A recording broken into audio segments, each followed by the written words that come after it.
9वीं कक्षा प्रश्नावली 6.3 का छठा क्वेश्चन आज हम करेंगे। 5 क्वेश्चन कर चुके हैं। छठा क्वेश्चन देखो बिल्कुल आसान क्वेश्चन है, ठीक है। आपने सिद्ध करना है कि त्रिभुज नहीं कोण जो क्यू टी आर कोण है वो आधा है किसके, क्यू पी आर के। तो बिल्कुल आसान क्वेश्चन है, सिर्फ आपको त्रिभुज का एक गुणधर्म पता होना चाहिए, ठीक है। वो गुणधर्म ये कि त्रिभुज, ये आपके पास एक त्रिभुज है ए बी सी डी, इसका बाह्य बिंदु है कि ये जो दो अंतः कोण है, ये वाला कोण और ये वाला कोण इसके इस बाह्य कोण के बराबर होते हैं। इन दोनों का योग इस बाह्य कोण के बराबर होते हैं, यानी कि कोण ए प्लस कोण बी बराबर होता है कोण ए सी डी, ठीक है। इन दो अंतः कोणों का योग त्रिभुज के बाह्य कोण के योग के बराबर होता है, ठीक है। ये गुणधर्म आपको अच्छे से पता होना चाहिए, ठीक है। इसी के ऊपर ये क्वेश्चन है सारा, बिल्कुल आसान क्वेश्चन है। तो करते हैं इस क्वेश्चन को, कोई घबराने वाली बात नहीं है इस क्वेश्चन में, जैसा कि देख के लगता है। तो सबसे पहले हम त्रिभुज पी क्यू आर लेंगे, ठीक है। हल देखते हैं इसका। त्रिभुज पी क्यू आर, ठीक है। त्रिभुज पी क्यू आर में ये जो टी क्यू रेखा है ये इसको क्या कर रही है, यहाँ पे समद्विभाजित कर रही है, ठीक है। इसी तरह ये टी आर रेखा इसको भी समद्विभाजित कर रही है, ये क्वेश्चन में आपको दिया है, ठीक है। तो पहले हमने त्रिभुज पी क्यू आर ले ली।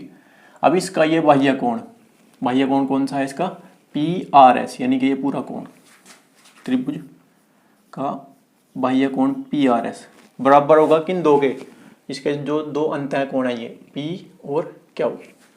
तो इनको लिख देता हूँ मैं, एक तो लिखा जाएगा क्यू पी आर प्लस दूसरा पी क्यू आर, कोण पी क्यू आर, इसको देता हूँ समीकरण 1 नाम, ठीक है।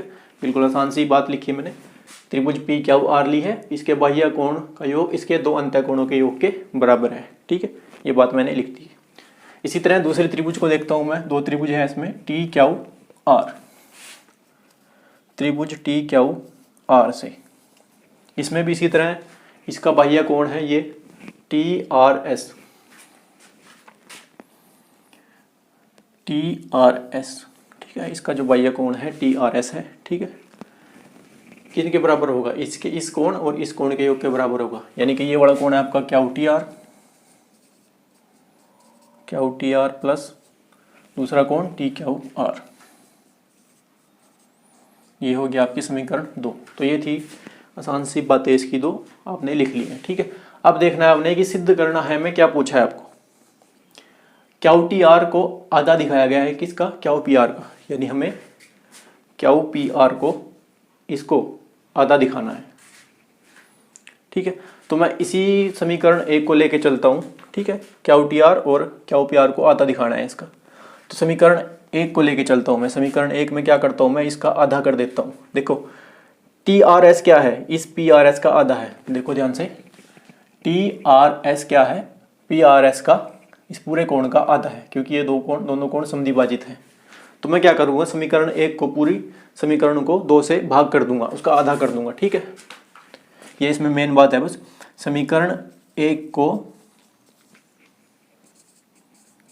2 से भाग, उसका आधा कर दिया मैंने। तो कोण पी आर एस को भी 2 से भाग कर दिया, और इधर इन दोनों को कोण क्यू पी आर को भी 2 से भाग कर दिया, और कोण पी क्यू आर को भी 2 से भाग कर दिया।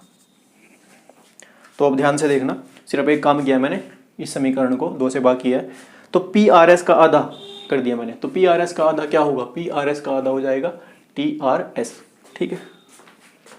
तो यहाँ पे आ गया टी आर एस बराबर क्यू पी आर का आधा क्या होगा, क्यू पी आर का आधा कुछ नहीं होगा, ठीक है। वो मैं ऐसे कैसे रख दूंगा, कोण क्यू पी आर का आधा ऐसे ही रहेगा, पी क्यू आर का, पी क्यू आर का अगर मैं आधा करूं, या तो पी क्यू टी होगा या टी क्यू आर होगा। तो मैं वो लूंगा जो दूसरी समीकरण में होगा, क्या है, टी क्यू आर है दूसरी समीकरण, तो यहाँ पे कोण टी क्यू आर। एक बार दोबारा बता देता हूँ, पी आर एस का आधा आया मेरे पास, इस कोण का आधा करूंगा तो मैं दो कोण लिख सकता हूँ, एक तो पी आर टी एक टी आर एस। तो मैं उसका यूज करूंगा जो दूसरी समीकरण में मेरे पास है, क्या है, टी आर एस। तो टी आर एस आ गया, ठीक है। कोण क्यू पी आर का आधा कुछ भी नहीं है, ठीक है, वो ऐसे कैसे ही मैंने लिख दिया। कोण पी क्यू आर का आधा, पी क्यू आर का आधा दो कोण है मेरे पास, एक तो ये और एक ये, ठीक है। तो मैं वो यूज करूंगा जो दूसरी समीकरण में है, ठीक है। क्या था, टी क्यू आर। अब इस समीकरण को नाम दे दूंगा मैं 3।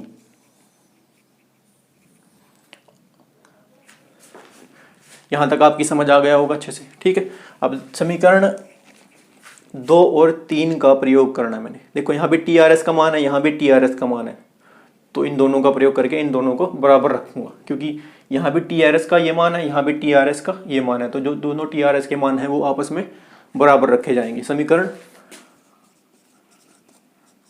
2 और 3 से, तो एक तरफ टी आर एस का मान है कोण Q T R plus T Q R, कोण क्यू टी आर प्लस कोण टी क्यू आर बराबर, दूसरा जो मान है कोण क्यू पी आर,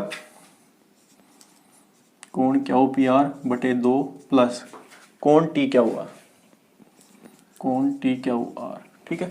एक बार दोबारा देख लो, पी आर एस नहीं, कोण टी आर एस और कोण टी आर एस दोनों के मान हैं ये, इनको मैंने आपस में क्या कर दिया, बराबर रख दिया, क्योंकि दोनों टी आर एस के मान हैं, तो यहाँ पे दोनों बराबर रख दिए गए।